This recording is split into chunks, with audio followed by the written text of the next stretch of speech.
Good afternoon. I'm here with Officer Mark Amato, and we're going to be discussing his training and his upcoming race that he's going to be having, which is in the New York City Marathon. So, first off, introduce yourself.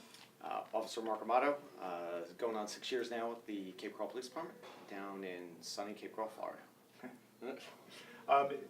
When is the New York City Marathon? The exact date will be Sunday, November 4th, 2018. You'll be able to watch it on nationwide on ESPN2. I believe the coverage starts approximately at 9 o'clock in the morning. Okay. It goes, I think, all the way till 12 o'clock. And for those that don't actually run long distances, how long is the marathon that you're going to be running? A marathon consists of 26.2 consecutive miles. Wow, that's a lot of running. It's a lot of consistent ongoing running, yes, sir.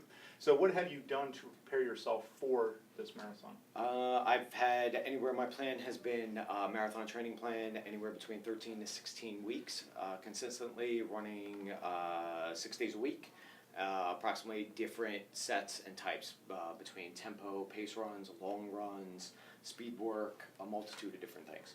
Okay. And how long has that been going on?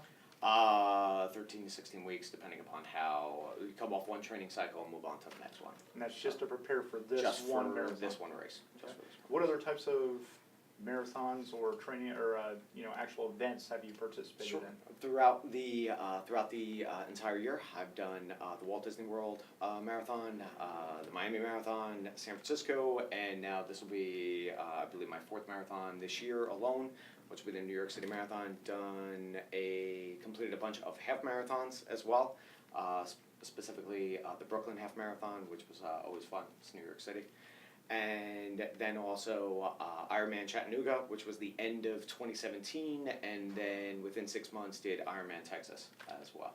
And so as far as New York City Marathon, how many different ways are there to actually get into to be a participant in the marathon itself?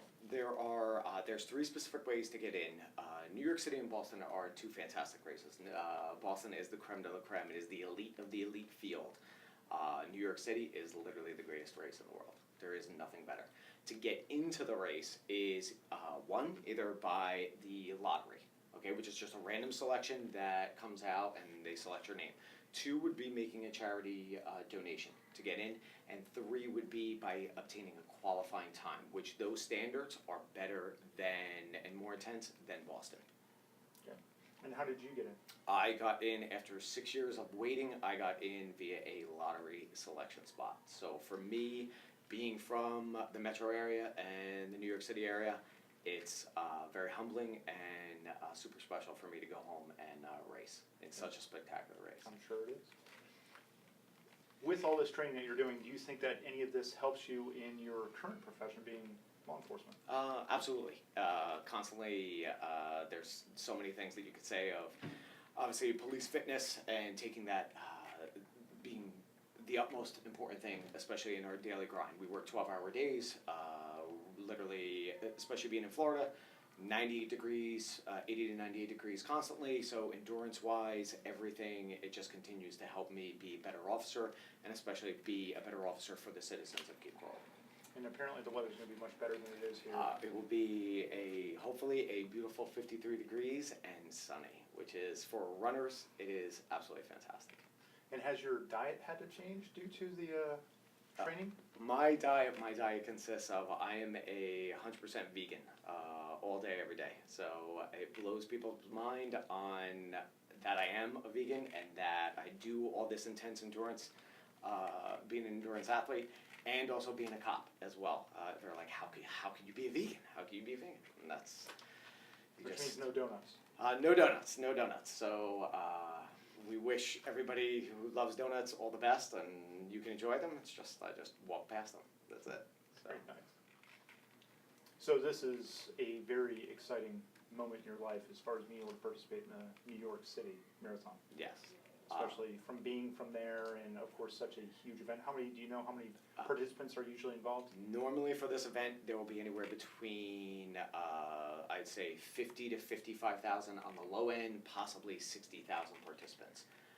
It is to me, it is one of the most humbling experiences to be able to run in this race in this magical city that literally the city never sleeps, and there's millions of people that turn out that are literally from the moment we get off the Verrazano Bridge to all the way through Central Park. The streets are just lined completely with people that support this race, and it is the only event in New York City where they actually shut down the entire city for the entire route. There's no traffic through, there's nothing, no obstructions. New York City Police Department does an absolutely fantastic job in making sure the safety and security and well-being of everybody is there and taken care of, and there's barricades everywhere, and it's lined the whole way. And it's just walls and walls and walls of people.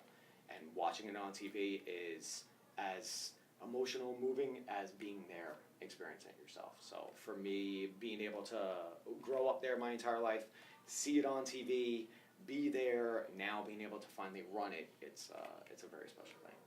Outstanding. We at the Cape Coral Police Department, we have your back. We're going to make sure that Absolutely. we support you through this whole thing. And then also, is there any way that anybody can keep track of you since you are from Cape Coral? Yes. One, you'll be able to download the New York City app, which is TCS New York City Marathon. And you'll be able to download the New York City Marathon app. You'll be able to put in my bib number, which is 4844. And it will be able to give you a full GPS location and everything of exactly where I am, pace, everything that's going on. You'll be able to track some of the professional athletes, and the information there is great. It's actually a really good app and stuff. You could also watch it live on TV, I believe. If you live in the metro area, it's going to be live on ABC, which would be in the New York metro area, would be Channel 7. Down here, you'll be able to watch the live coverage on ESPN2.